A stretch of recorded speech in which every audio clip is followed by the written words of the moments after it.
Hello everyone and welcome to Rishabh Dhanuka Gaming. So today's daily free game, I'm gonna talk about it. I'm gonna reveal the game as well, obviously in the video, and I'm gonna talk a little more about my experience with that game as well. So stay tuned till the end of this video and let's begin with the video.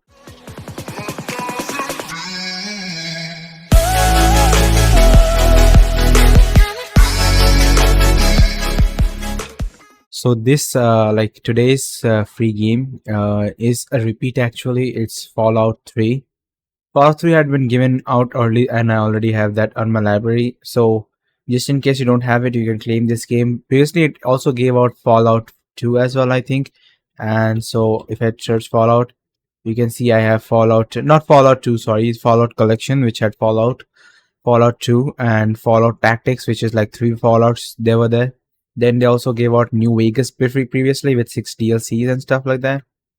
And now they officially have released Fallout 3. So I think at some point they might give out Fallout 4 like after this Christmas thing has ended or stuff like that, because they have a deal with Bethesda and stuff like that.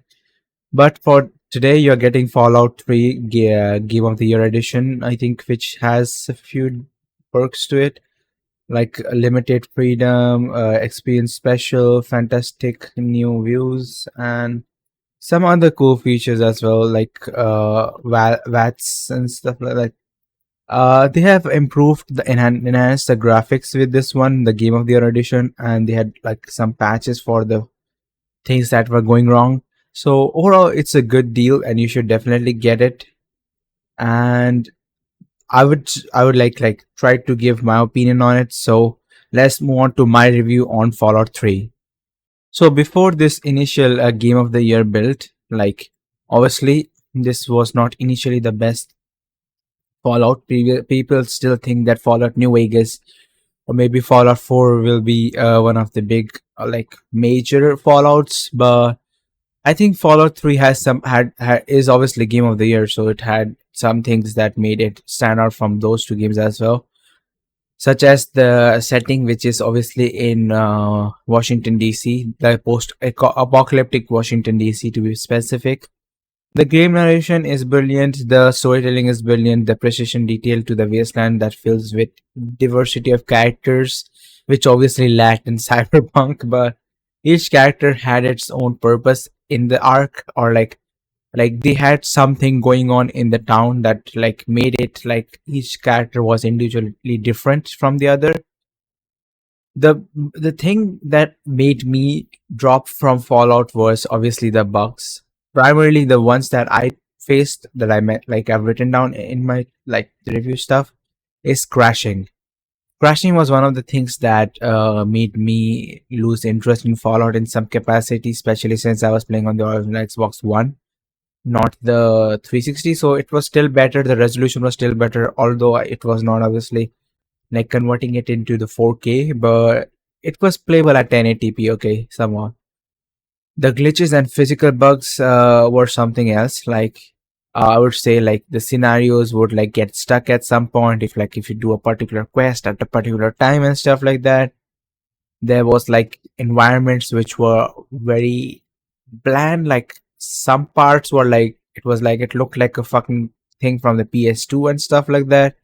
Obviously, I had played on my Xbox a long time ago, and I don't have actual footage of it. But if you guys want me to play the Fallout 3 Game of the Year edition on the like stream, or maybe do a gameplay video of it, do let me know in the comment section below. I stream sometimes on my Twitch, so follow me on Twitch on twitch.tv slash charliebrown365.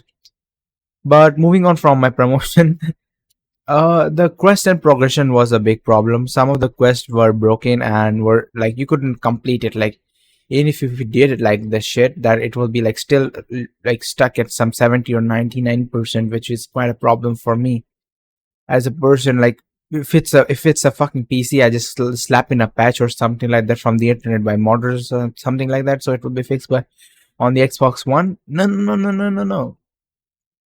Second is the performance issues. Although like my initial game was not like that buggy, at some point it went kind of buggy, even though like the Xbox One was not like a super weak console. I have heard plenty of performance issues in the original Xbox 360 and the PS3, but yeah, it had some performance issues even with the Xbox One and the One S. I have both, so I just tested on both anyway. So, but overall, the modding community did a brilliant job of fixing the things with unofficial patches, and officially, like Bethesda also like slapped its final ultimate patch to the Game of the Year edition. Despite all its flaws, I still think that it has a good story and good plot to it.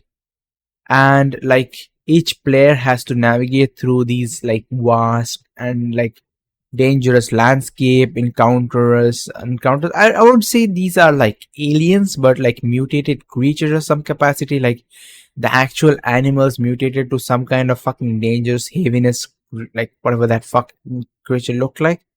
And it was a nightmare for look at these creatures. But anyways, like the I would say the gameplay was well shaped. Like the gameplay, like the game mechanics was well shaped. Although it did like it destroyed the immersion when there were glitches and bugs and like stutters of frames and stuff like that. But overall, I would say it was quite immersive as long as I played it.